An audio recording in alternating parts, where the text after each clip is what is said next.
Hi friends, welcome back to my channel. ఈ వీడియోలో స్వచ్ఛమైన నెయ్యిని ఇంటి దగ్గర ఎలా తయారు చేసుకోవాలో మీకు చూపిస్తానండి. పాలు చల్లారిన తర్వాత ఫ్రిడ్జ్లో పెట్టుకోవాలండి. ఫ్రిడ్జ్లో పెట్టుకుంటే మీగడ ఈ విధంగా మందంగా ఎక్కువగా వస్తుంది. ఈ విధంగా ప్రతిరోజు పాల మీగడను కలెక్ట్ చేసుకొని ఫ్రిడ్జ్లో పెట్టుకోవాలి.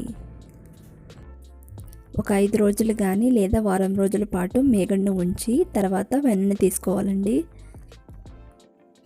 మిక్సీతో పని లేకుండా మన పాతకాలం పద్ధతిలో కవ్వంతో వెన్న తీసుకున్నానండి.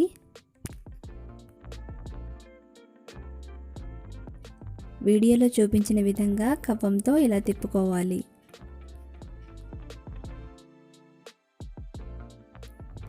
చూసారు కదండి, కొద్ది కొద్దిగా వెన్న రావడం స్టార్ట్ అయ్యింది. కొంచెం ఫాస్ట్గానే తిప్పుకోవాలండి. ఫాస్ట్గా తిప్పుకుంటే వెన్న తొందరగా వచ్చేస్తుంది.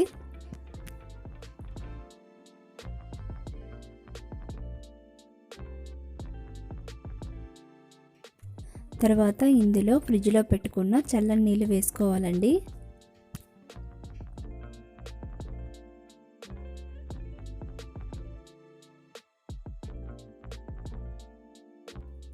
చూసారు కదా, వెన్న మొత్తం వచ్చేసింది.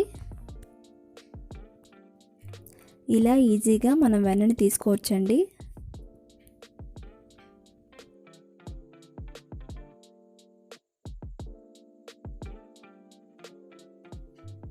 తర్వాత వెన్నను వేరొక గిన్నెలో తీసుకోవాలి.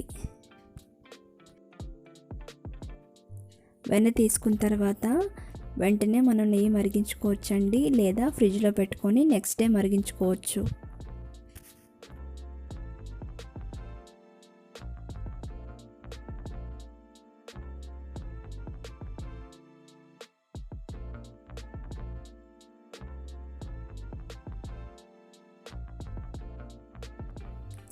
ఇది నేను ముందుగా తీసుకున్న వెన్నండి.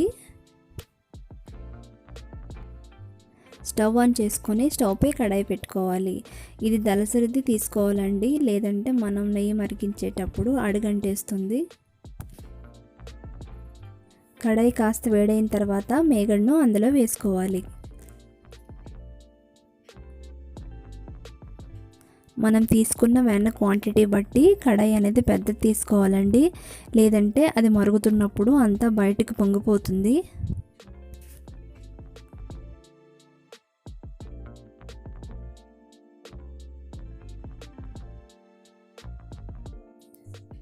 మరుగుతున్నంతసేపు నెమ్మదిగా కలుపుతూ ఉండాలండి, లేదంటే అడుగు పట్టేస్తుంది. చూసారు కదా, కలర్ చేంజ్ అయింది అంటే నెయ్యి రావడం స్టార్ట్ అయిందండి.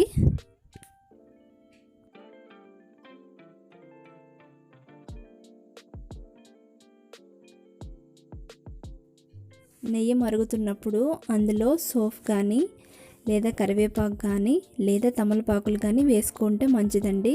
మనకి మంచి వాసన వస్తుంది. పుల్ల వాసన పోయి మంచి వాసన వస్తుంది.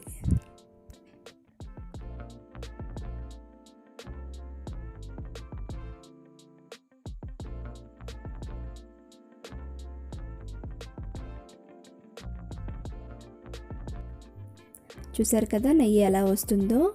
ఇంకాస్త కలర్ చేంజ్ అయ్యే వరకు మరిగించుకోవాలి.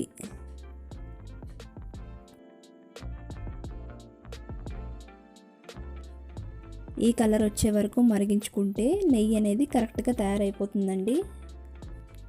తర్వాత స్టవ్ ఆఫ్ చేసి చల్లారి పెట్టుకోవాలి. చల్లారిన తర్వాత నెయ్యిని స్ట్రైనర్తో వడకట్టుకోవాలి.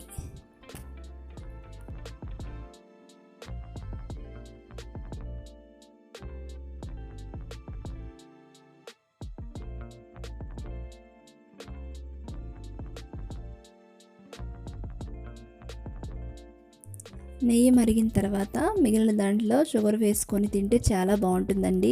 చిన్నపిల్లలు కూడా ఇష్టంగా తింటారు. చూసారు కదా, స్వచ్ఛమైన నెయ్యిని ఇంటి దగ్గర ఎలా తయారు చేసుకోవాలో. ఓకే ఫ్రెండ్స్, మరిన్ని వీడియోస్ కోసం మా ఛానల్ సబ్స్క్రైబ్ చేసుకోండి. లైక్ చేయండి, షేర్ చేయండి, కమెంట్ చేయడం అస్సలు మర్చిపోవద్దు. Thank you.